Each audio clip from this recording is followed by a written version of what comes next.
Hello friends, Lucent objective के video number 10 में आपका स्वागत है, जिसमें हम आज टॉपिक नंबर 10 नागरिकता को कवर करेंगे।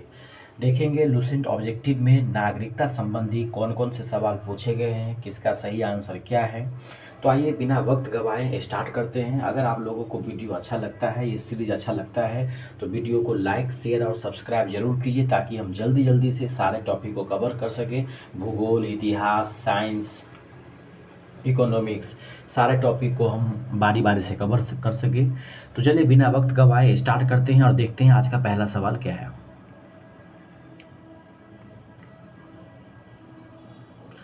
दोस्तों, पहला सवाल है, भारतीय संविधान के किन अनुच्छेदों में नागरिकता संबंधी प्रावधान दिया गया है। तो अनुच्छेद 5 से जो 11 है, अनुच्छेद 5 से 11 में नागरिकता संबंधी बात कही गई है। आपको याद रखना है कि अनुच्छेद 5 से लेकर अनुच्छेद 11 में क्या बात बोली गई है, नागरिकता संबंधी बात कही गई है।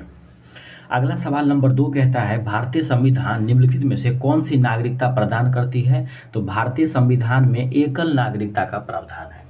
ये अमेरिका की तरह जो है दोहरी नागरिकता नहीं है। जैसे जम्मू कश्मीर में कुछ समय पहले दोहरी नागरिकता थी, लेकिन अब पूरे भारत में क्या हो गया है, एकल नागरिकता हो गया है। आप केवल भारतीय, बिहारी, राजस्थानी, मराठी बाद में। तो हमारे यहाँ क्या है, एकल नागरिकता दी गई है। सवाल नंबर 3 देखते हैं। 3 कहता है, किस अनुच्छेद के तहत संसद को नागरिकता के संबंध में कानून बनाने का अधिकार दिया गया है। तो वो अनुच्छेद 11 है। सवाल नंबर 3 कहता है कि किस अनुच्छेद के तहत संसद को नागरिकता के संबंध में कानून बनाने का अधिकार प्रदान किया गया है। तो वो है अनुच्छेद 11। सवाल नंबर 4 कहता है, भारतीय नागरिकता नहीं प्राप्त की जा सकती है। कौन ऐसा ऑप्शन है जो जिसमें भारतीय नागरिकता आप प्राप्त नहीं कर सकते हैं। तो जन्म द्वारा तो आपको नागरिकता मिल सकती है, देशीकरण द्वारा आपको नागरिकता मिल सकती है, किसी भूभाग, कोई अगर भारत से बाहर वाला भूभाग भारत में शामिल हो जाए तो उसको ऑटोमेटिकली नागरिकता मिल जाएगी। भारतीय बैंक में धन जमा करके आपको भारत का नागरिकता नहीं मिल जाएगी। जो आर्टिकल 5 से 11 में नागरिकता की बात कही गई है, उसमें ये बात कही नहीं है कि भारतीय बैंक में अगर आप धन जमा कर देते हैं तो आपको नागरिकता मिल जाएगी। तो इसका सही आंसर हो जाएगा डी। 5वां नंबर सवाल कहता है, देशीयकरण द्वारा नागरिकता प्राप्ति का एक तरीका क्या है। देशीयकरण द्वारा नागरिकता प्राप्त करने का एक तरीका ये है कि विदेशी पुरुष से विवाह कर लीजिए। विदेशी पुरुष से विवाह, जैसे मान लीजिए कोई बाहर की महिला है, वो अगर भारतीय से शादी कर लेगी तो उसको ऑटोमेटिकली जो है भारत का नागरिकता मिल जाएगा। तो देशीकरण द्वारा नागरिकता प्राप्त करने का तरीका क्या है कि विदेशी पुरुष से विवाह कर लीजिए। 6ठा कहता है, नागरिक बनने के निम्नलिखित शर्तों में एक आवश्यक शर्त क्या है। तो उसको राज्य की सदस्यता मिलनी चाहिए। नागरिक बनने की निम्नलिखित शर्तों में एक आवश्यक शर्त क्या है। तो राज्य की सदस्यता उसके पास होना चाहिए। 7वां नंबर सवाल कहता है, पाकिस्तान से आकर भारत में नागरिकता प्राप्त करने संबंधी प्रावधान का वर्णन किस अनुच्छेद में किया गया है। तो अनुच्छेद 6 में। 5 से 11 तक में जो नागरिकता की बात कही गई है, उसमें जो अनुच्छेद 6 है, उसमें पाकिस्तान से जो भारत आए हैं उसको कैसे नागरिकता मिलेगा, इसकी चर्चा की गई है अनुच्छेद 6 में। अगला सवाल नंबर 8 कहता है, नागरिकता का लोप होने का एक नियम क्या है। नागरिकता का लोप कब हो सकता है। कई सारे तरीके हैं। एक तो आप पे जो है देशद्रोह का आरोप सिद्ध हो जाए, तब तो भी आपका नागरिकता का लोप हो सकता है। या आप किसी दूसरे देश की नागरिकता को ग्रहण कर लेते हैं तो भी आपका जो नागरिकता है वो उसका लोप हो जाएगा। नागरिकता का लोप होना माने नागरिकता छीन जाएगी कब, जब आपको देशद्रोह सिद्ध कर दिया जाएगा। सवाल नंबर 9 देखिए क्या कहता है, एक व्यक्ति नागरिकता के अधिकार कैसे खो सकता है, एक कारण क्या क्या हो सकता है। तो एक आदमी अपना नागरिकता कब खो लेगा, जब वो किसी दूसरे राज्य की नागरिकता ले लेगा। राज्य बोले तो दूसरे देश। जब कोई एक व्यक्ति दूसरे देश की नागरिकता ग्रहण कर लेगा तो उसके अपने देश की नागरिकता अपने आप ही खत्म हो जाएगी। सवाल नंबर 10 कहता है, निम्नलिखित में कौन सी शर्त है जो भारत की नागरिकता प्राप्त करने के लिए नहीं है।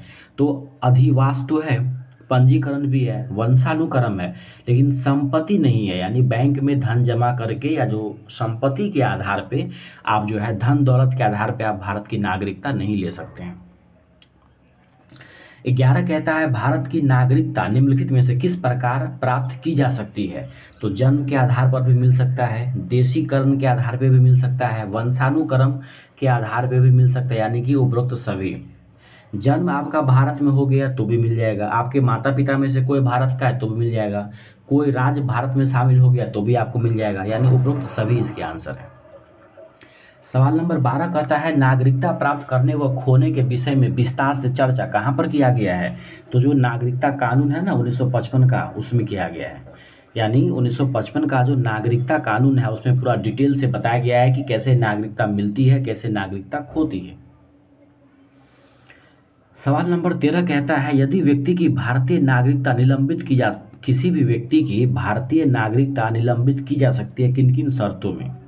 किन किन शर्तों में, तो देखिए पहला क्या कर रहा है, यदि कोई व्यक्ति स्वेच्छा से दूसरे देश की नागरिकता ग्रहण कर लेता है। जब आप दूसरे देश की नागरिकता ग्रहण कर लोगे तो आपके देश की नागरिकता अपने आप ही खत्म हो जाएगी।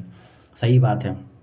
दूसरा देखिए तीसरा क्या कर रहा है, यदि भारत सरकार को यह विश्वास हो जाए कि नागरिकता छल पूर्वक धोखे से प्राप्त की गई हो तो भी आपका नागरिकता खत्म हो जाएगा।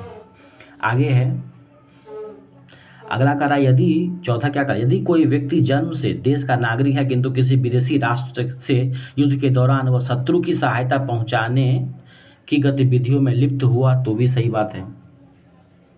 यानी ये 3 को तो हमको सही दिख रहा है, 1, 3 एवं 4। दूसरा क्या कर रहा है, यदि वह नागरिकता के दायित्व से परिचित नहीं है, ये गलत है भाई।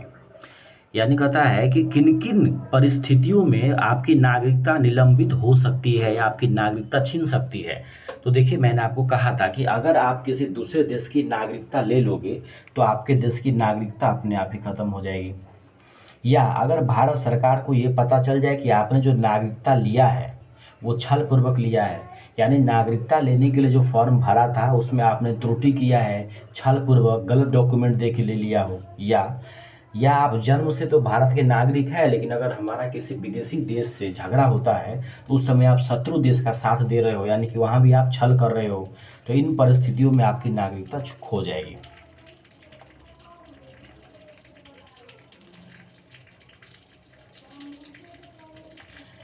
तेरह के बाद देखिए 14 नंबर सवाल क्या कह रहा है। 14 कहता है नागरिकता संशोधन अधिनियम 1992 के अनुसार भारत के बाहर पैदा होने वाले बच्चों को यदि उसकी मां भारतीय है तो ही उसे नागरिकता प्राप्त होगी। कहता है नागरिकता संशोधन अधिनियम 1992 जो आया उसमें बोला गया कि भारत से बाहर पैदा होने वाले कोई भी बच्चे यदि उसकी मां भारतीय है तो उसे भारतीय नागरिकता प्राप्त होगी। ये बात बिल्कुल सही है। कितने कितने वर्षों तक लगातार बाहर रहने पर नागरिकता समाप्त हो जाएगी। तो 7 साल तक आप बिना बताए अगर आप देश से बाहर रहते हैं तो आपकी नागरिकता समाप्त हो जाएगी। यानी भारत सरकार को बिना सूचना दिए 7 सालों तक अगर आप देश से बाहर हैं, देश की क्रियाकलापों में आप गतिविधि मतलब विदेश की क्रियाकलापों में आप शामिल नहीं हो रहे हैं तो 7 साल तक 7 साल के बाद आपकी नागरिकता समाप्त हो जाएगी। अगला है ऐसे सभी व्यक्ति जो डैश या उसके बाद भारत में जन्म लिया हो उसको जन्मजात ही भारतीय नागरिकता मिल जाएगी। तो जब हमारा देश आज़ाद हो गया था यानी जब हमारा संविधान लागू हो गया 26 जनवरी 1950, तो ऐसे सभी व्यक्ति, क्योंकि नागरिकता का नियम तो संविधान में ना लिखा हुआ है, तो जब हमारा संविधान लागू हो गया यानी 26 जनवरी 1950 या उसके बाद किसी भी व्यक्ति का जन्म अगर भारत में होता है तो उसको जन्मजात ही भारत की नागरिकता मिल जाएगी। 17 कहता है निम्नलिखित में से किस स्थिति में किसी भारतीय की भारतीय नागरिकता समाप्त हो सकती है। तो अगर आप अपने आप त्याग दे रहे हो तब, या आपको सरकार ने वंचित कर दिया है तब, या आप यहाँ से कहीं किसी और देश में चले गए हो तब, पर्यावसन पर, यानी ये सारे ऑप्शन है जिसकी वजह से भारतीय नागरिकता समाप्त की जा सकती है। आप खुद त्याग दिए हो, या आपसे छीन लिया गया हो, या आप किसी दूसरे देश में जाके रहने लगे हो। निम्न में से किस स्थिति में किसी व्यक्ति को भारतीय नागरिकता से वंचित नहीं किया जा सकता?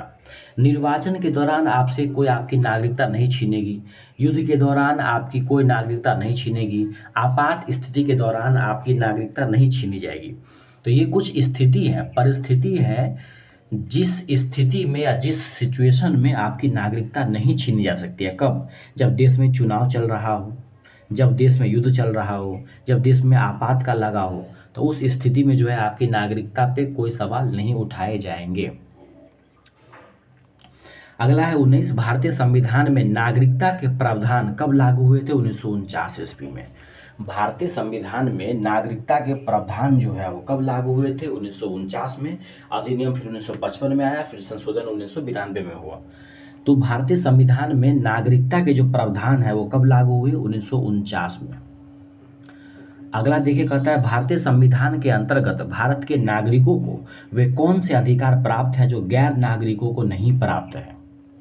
कहता है भारतीय संविधान के अंतर्गत भारत के नागरिकों को ऐसा कौन सा अधिकार दिया गया है जो बाकी नागरिकों को नहीं दिया गया है? तो देखिए, कुछ सार्वजनिक पदों की जो पात्रता है वो केवल भारतीय लोगों को मिलेगा। संसद व विधानमंडल के सदस्य होने का जो अधिकार है वो केवल भारतीय नागरिकों को मिलेगा। अनुच्छेद 15, 16 और 19 द्वारा जो मौलिक अधिकार दिए गए हैं ये केवल भारतीय नागरिकों को मिलेगा, विदेशियों को ये अधिकार नहीं दिया जाएगा। तो कुछ ऐसे नागरिकता के प्रावधान है जो केवल भारतीयों को मिलता है। क्या क्या? तो कुछ सार्वजनिक पदों की पात्रता, संसद व विधानमंडल के सदस्य होने का अधिकार और अनुच्छेद 15, 16 और 19 में जो मौलिक अधिकार दिए गए हैं वो केवल भारतीय नागरिकों को दिए जाएंगे। 21 नंबर कहता है संविधान द्वारा प्रदान किए गए नागरिकता के संबंध में संसद ने एक व्यापक नागरिकता अधिनियम कब बनाया था? तो संविधान द्वारा जो प्रदान किया गया नागरिकता है उसके संबंध में एक संसद के द्वारा व्यापक नागरिकता अधिनियम बनाया गया था 1955 में, जिसका संशोधन हुआ था 1992 में। तो नागरिकता अधिनियम कब बना था? 1955 में। भारत में एकल नागरिकता की अवधारणा अपनाई गई है इंग्लैंड से। अमेरिका में तो दोहरी नागरिकता है। भारत में जो एकल नागरिकता है उसकी अवधारणा कहाँ से अपनाई गई है? इंग्लैंड से। एकल नागरिकता जो भारत में है वो हमने कहाँ से लिया है? इंग्लैंड से लिया है। आगे कहता है भारत में रहने वाला ब्रिटिश नागरिक दावा नहीं कर सकता है। क्या? व्यापार और व्यवसाय की स्वतंत्रता का अधिकार। भारत में रहने वाला जो ब्रिटिश नागरिक है वो क्या चीज़ दावा नहीं कर सकता? तो व्यापार और व्यवसाय की स्वतंत्रता का अधिकार। किस देश में दोहरी नागरिकता के सिद्धांत को स्वीकार किया गया है? अमेरिका में। अमेरिका में दोहरी नागरिकता है। भारत में, कनाडा में, ऑस्ट्रेलिया में, इंग्लैंड में सब एकल नागरिकता है। 25 कहता है नागरिकता निम्नलिखित में से किन विधियों द्वारा प्राप्त की जा सकती है? तो जन्म द्वारा मिल सकता है, वंशानुगत द्वारा मिल सकता है, पंजीकरण द्वारा भी मिल सकता है, अनुरोध द्वारा नहीं मिल सकता, बैंक में धन जमा करके भी नहीं मिल सकता। तो जन्म द्वारा, आनुवंशिकता के द्वारा और पंजीकरण के द्वारा। नागरिकता प्राप्त करने के लिए शर्तें निर्धारित करने वाला सक्षम निकाय कौन सा है? संसद। नागरिकता प्राप्त करने के लिए जो शर्त निर्धारित करता है, नियम कानून बनाता है, वो सक्षम निकाय कौन है? संसद है। तो नियम कानून कौन बनाते हैं? संसद बनाते हैं नियम कानून। तो ये था दोस्तों नागरिकता संबंधी महत्वपूर्ण सवाल।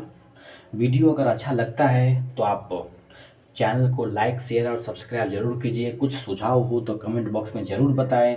अगला कौन सा सब्जेक्ट स्टार्ट करना है लूसेंट ऑब्जेक्टिव में वो भी हमें ज़रूर बताएं। तो मिलते हैं अगले वीडियो में, तब तक नमस्कार, जय हिंद।